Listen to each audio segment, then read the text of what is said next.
22-savol. Avtomashina 100 kilometr masofani bosib o'tishi uchun 10 litr benzin sarf qiladi debdi. Benzinning zichligi 0,72 kilogramm taqsim litr ekan. Benzin tarkibida uglerodning massa ulushi 85%, vodorodning massa ulushi 15%.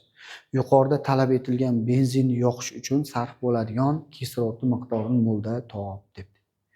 Birinchi o'rinda benzinning massasini topib olamiz.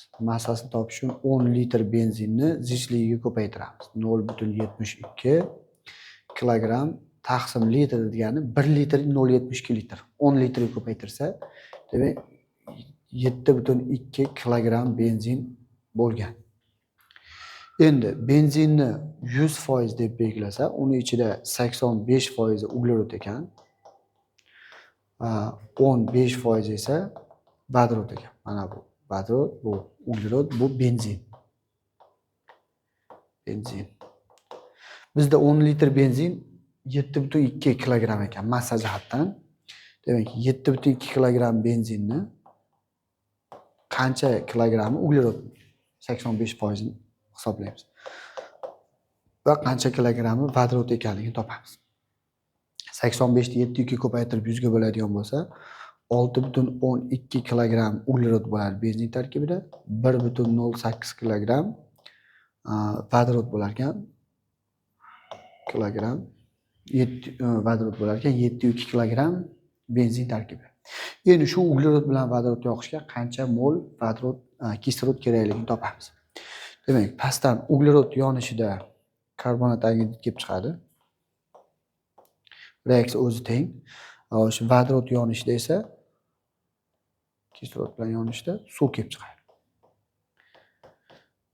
Bu reaksiyani tenglashtirish kerak.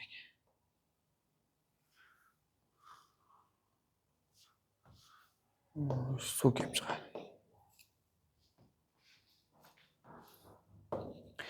Bu reaksiyani tenglashtirsa, bu yerga 1/2 koeffitsient qo'yiladi. Endi hisob-kitoblar o'tkazamiz. Bizda 6,12 kilogramm uglerod bor, qancha vodorod kerakligini topamiz.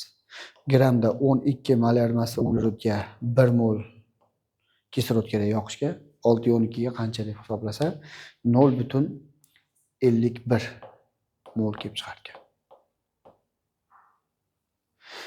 Shu mol emas, kilogrammda hisoblaganda kilomol kelib chiqadi. Kilomol.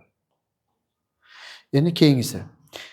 1,08 kilogramm vodorod yoqishga qancha kislorod kerakligini topamiz. O'zi 2 gramm massada 0,5 mol kislorod kerak bo'lyapti. 1,08 ga qancha? Yarmi ga ko'paytirsa 0,54, uni yana 2 ga bo'lsa 0,27 kilomol kislorod kerak bu vodorod yoqishga. Umumiy kislorod topish uchun ikkitasini qo'shib yuborsa 0,78 kilomol kelib chiqadi. Kilomol yoqish uchun ketgan kislorod. Endi buni mingga ko'paytirib tashlasa, ko'paytiramiz mingga.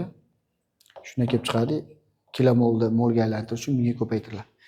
780 mol kislorod kerak bo'ladi. Demak, to'g'ri javob D javobga mos kelar ekan.